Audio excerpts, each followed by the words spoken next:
The anime of the year, an absolute masterpiece of a show that pumps out game-changing openings, endings, fight scenes, romance, and so much more. Jujutsu Kaisen has stolen the show, even with the incredible lineup of anime we've had this last season. That's why we're here to bring you the 10 things you might have missed from Jujutsu Kaisen Season 1.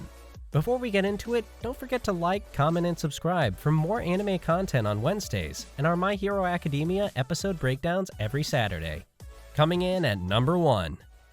Is that a JoJo's reference? In all honesty, we could probably make this entire video just on the quirkiness and never-ending references from Panda, but we'll stick to just 2. You know, as any great anime video does, we have to shout out the JoJo's reference. Most of the die-hard anime fans know about the peculiarity, awesomeness, and downright memorable scenes of JoJo's Bizarre Adventure, so I'm sure you cracked a smile when you caught Panda's punches, matching Totoro's Star Platinum in episode 16. For the die-hard Japanese culture fans, it's actually a more specific reference to Kenshiro's noises from Fist of the North Star. Also, it's one of the punch cries they teach you in Japanese martial arts.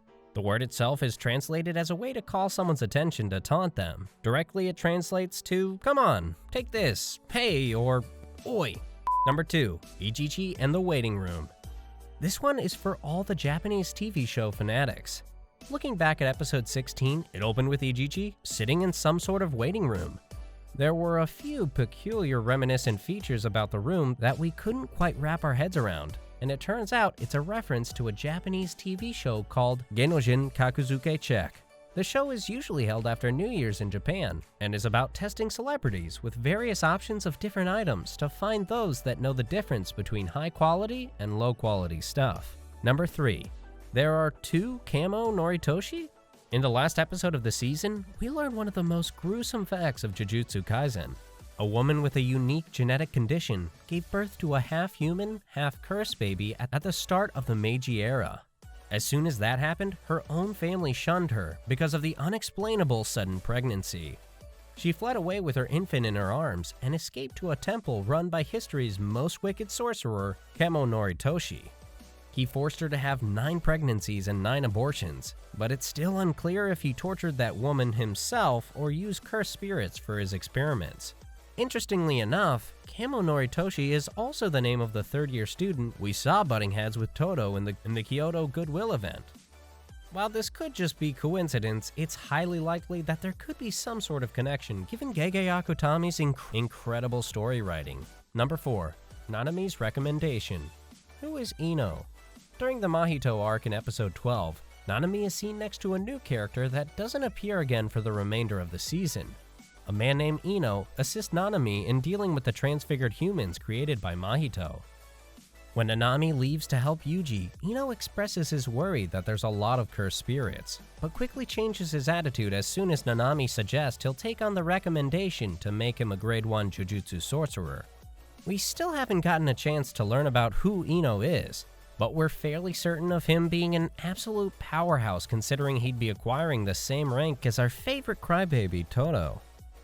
The ending of Season 1 also hinted at the other 5 students being promoted to first grade sorcerers as well, which could mean that he'll have a major role in the upcoming season. This is even more likely true with the fact that we were told that the third-year students were suspended due to something they did, which could explain him not being around during the Kyoto Goodwill event arc. With his high energy and already apparent range in motions, he just might make a good third brother for Todo and Yuji. Number 5. What happened to Sukuna's body? In the second episode of the season, we saw Gojo-sensei explaining Sukuna's backstory to Yuji. According to Gojo, Sukuna was an imaginary demon during the golden age of Jujutsu over 1,000 years ago. He wasn't a cursed spirit, but in fact a human sorcerer that was too strong to be taken down by any of his compatriots. It wasn't revealed how his demise came to be, but it was said that his curse was too strong for his body to be completely destroyed. The Jujutsu sorcerers eventually separated the remains of 20 indestructible pieces preserved in his grave wax, subsequently traversing the ages as cursed pieces and growing in strength. But what exactly happened to the rest of the body? We've seen throughout the season that Sukuna's fingers are being contained in various locations, but no details have been given out regarding the location of his body. Given the lack of clarification from Gojo, it's safe to assume that it's being preserved somewhere safe. But if it's about as safe as the other fingers, that's not very comforting. Number 6. Stronger special grade curses? While Geto was meeting with the cursed spirits in a coffee shop, we saw Jojo, Nanami, and one other spirit hiding under a cloth. Clearly see it as someone resembling Mr. Krabs from SpongeBob SquarePants, but it's quite interesting that we haven't seen the spirit make an appearance after the scene, aside from catching a glimpse inside the water of the cursed spirit beach hideout. There is another person we saw during the raid at the school, where they were able to steal away 3 of the cursed womb death paintings. And he was quite the charming man when he boasted about how the girls of Jujutsu High came to see him, but ran away with his tail between his legs as soon as the barrier disappeared. Are they the same person, or are there many other high-level special grade cursed spirits working with Mahito that we have yet to encounter? If the fight with Hanami was just a glimpse of the weapons available to the cursed spirits, things are gonna get really interesting. But hey, if they're trying to take down Gojo, they're gonna need all the help they can get.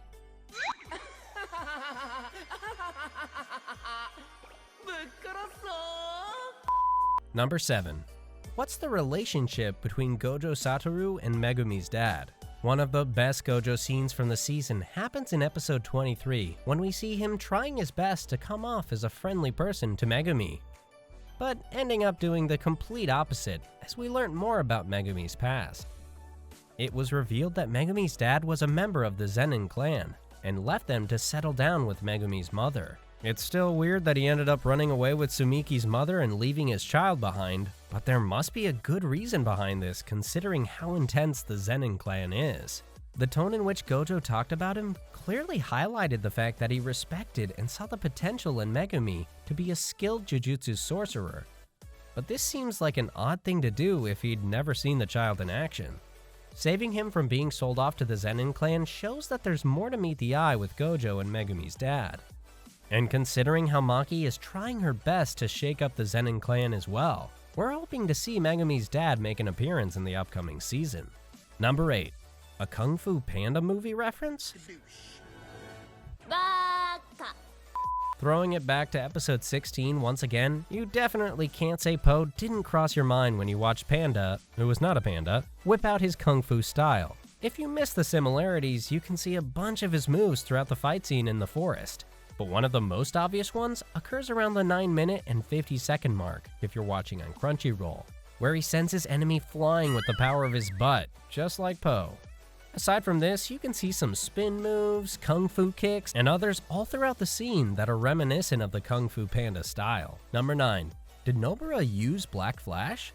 We learned during this season that when a sorcerer activates their cursed energy within 1/millionth of a second, they are able to use Black Flash, a special Jujutsu attack that massively amplifies the user's physical hit. As we've seen, when a sorcerer accomplishes a Black Flash, their cursed energy flashes black.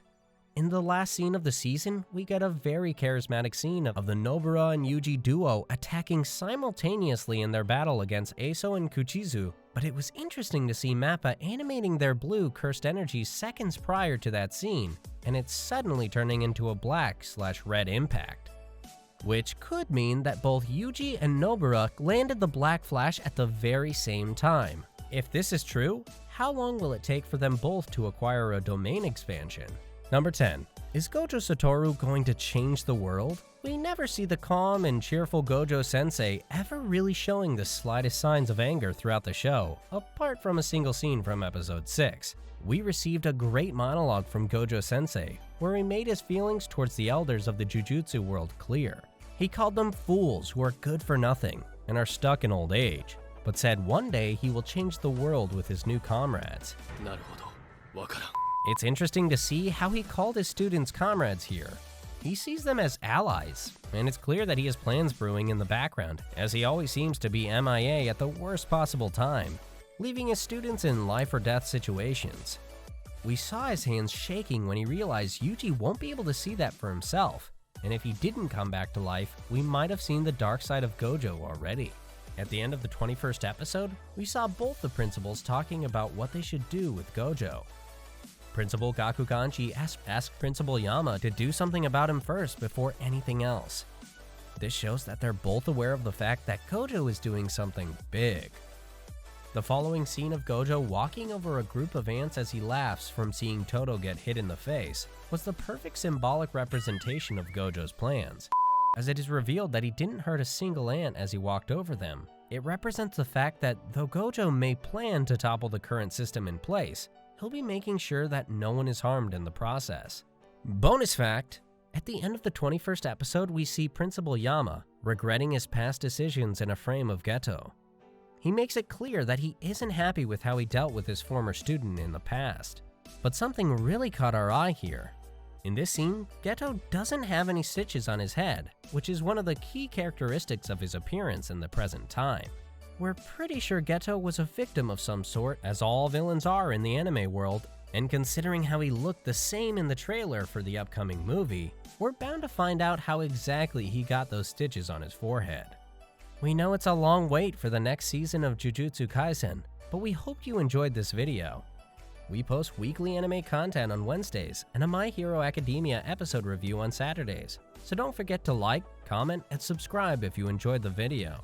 Also, check out our past videos on ReZero and Attack on Titan. See you soon!